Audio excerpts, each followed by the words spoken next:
Hello fellow Helldivers, Thornton here, and I got a little bit tired of always being on top of a mountain, so I flew down to San Diego and decided to go hang out at the beach today. That being said, we're going to be talking all about, well, the DSS, the clan system, and is that thing ever going to come, or did that leak actually end up getting scrapped, and what happened to the stratagems with it? We're going to go over all of that, but without further ado, let's jump into today's topic. So fellow Helldivers, it has been a while since we talked about the DSS and augmentations to it, and well, Arrowhead CEO and devs have actually talked about it quite a bit. Now there was some information about a month ago where Shams was asked if there was ever going to be a clan or hub system for Helldivers 2, and he said it's on the feature list for the next one. This is not Helldivers 3, this is just the next game that Arrowhead is going to be working on, but it's clear that the game was designed with a idea of a clan system, along with the fact that, well, Shams said that it is something they're working on for their next game. He also went on to say a couple other things. When asked about are there any more intention to add ship upgrades or more stratagems, Creeper Man, who said this is too short-sighted because we will have the exact same situation like we have now, but after like 5 days of max of people grinding samples, we need something for a recurring sample cost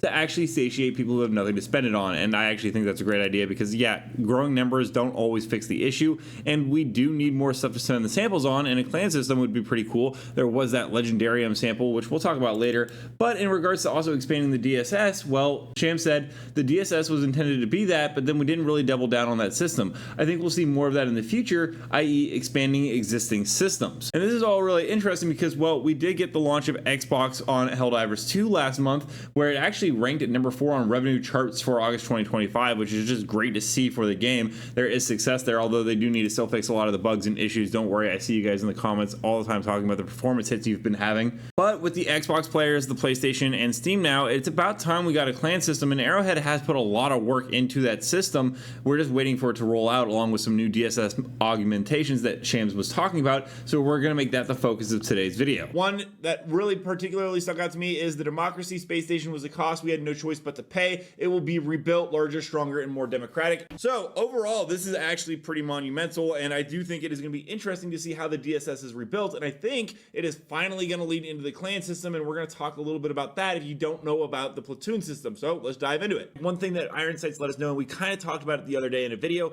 is that they are going to be adding their own emblem system. There's going to be an emblem frame, emblem system, emblem background, change emblem layer, so it looks like there's going to be a lot of customization with this. We've seen them in the game files, and there's some information we got about it. According to Asunder, who went through the data mine files and found a ton of stuff, there does exist clan-wide stratagem cooldowns. That meaning as a unit, you will be able to call in certain airstrikes or certain objects or certain stratagems that will be able to be used as a team-wide thing, meaning you won't have to carry as many individual things, which is a great way to strategize on mission. There are 3 very important ones that Asunder was actually able to confirm which will be coming with the clans. The first one is going to be the Seif, which is a clan stratagem. It's possible only one player can have it per squad, which makes sense. This is basically something that will call in a bunch of NPCs to assist you, and so if everyone had it, well, it'd be kind of a giant mess. Along with that, the nuke and the carpet bomb that we've also gone over in gameplay does appear, according to Iron Sights and Asunder, to also be specific clan stratagems. He also talks about the entire squad would gain access to medical supply stratagem, meaning that you would even be able to get stuff that you wouldn't if you went in with a normal squad. The cooldown of this stratagem is shared between all squad members,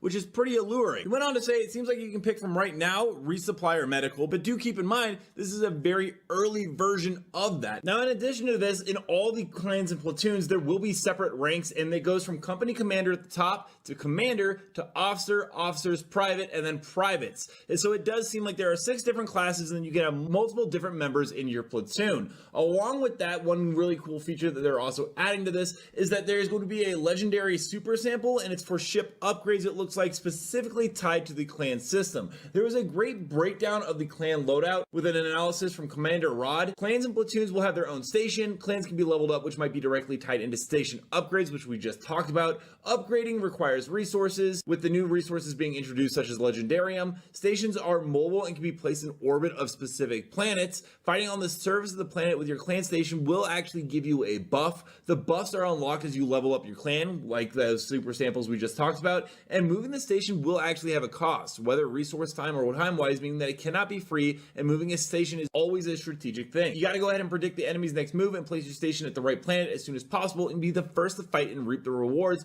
or wait until you know for sure because you might be wrong. There will also be clan platoon leaderboards, most likely to display the most effective clans platoons based on liberation percent galaxy wide, and the other option is in-clan leaderboards for players. they also went ahead, and this comes from tier 5 NPC, that let us know that there are 4 unique clan functions, as you can see here. There looks to be a science one, a defense one, a hammer one. I'm not sure what the other ones are, maybe a building, but there's also going to be brand new clan zones and locations that he showed us. But my favorite part of this is there are going to be clan ranks, and you'll be able to move up through it with different insignias that you can see here. And I think this is going to be one of the best additions to the game, most notably because, well, we are getting brand new stratagems that are specifically designed for the platoons. And there is some audio from Coretta Kelly, which we're going to play right now. There's no visuals for this yet. Good evening.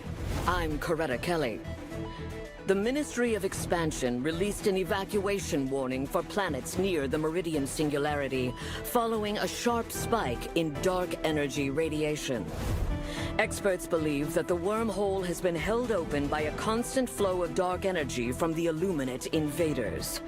Now, it appears that flow has ceased, resulting in an unstable singularity on the verge of catastrophic collapse. The Ministry of Truth states that this is the latest act of vile escalation from the Illuminate cult. Super Earth will not be terrorized by a space-time warping bomb. Citizens on affected planets are advised to report signs of dark energy radiation sickness, such as boils, floating, and loss of democratic reasoning. That's Liberty's latest. I'm Coretta Kelly. Good evening. I'm Coretta Kelly. The Meridian wormhole has been safely collapsed with minimal consequences. The fearless Helldivers enabled the daring launch of the Democracy space station, converted into a giant nuclear bomb, into the center of the singularity, where it detonated with over 10 trillion megatons of explosive force. The controlled collapse of the wormhole prevented what could have been an unimaginable catastrophe. The scientists who determined how to collapse the singularity have been awarded the Presidential Medal of Super Freedom. In a collective statement, they said, "We were completely sure this would be safe.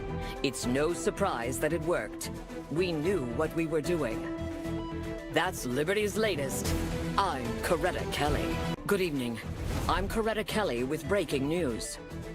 The Illuminate cult has triggered a catastrophic collapse of the Meridian singularity, releasing a massive wave of dark energy that has destroyed multiple planets in its vicinity. Experts believe the dark energy radiation from the event could be even more destructive in the long run, affecting up to 60% of the entire galaxy. And, according to the Ministry of Science, the fabric of space-time could be damaged in ways we do not yet understand. In a statement, the president said, "Now is not the time to mourn. Now is the time for justice. We will mourn when our citizens are no longer threatened. We will mourn when democracy is safe. We will mourn when every last Illuminate is purged from existence." Let me know down below, guys, what are your thoughts on the clan system? Do you think it would be a good addition to Helldivers 2? And also, don't forget to check out my outdoor channel right here. And until next time, everyone, thanks for stopping by. We manage democracy.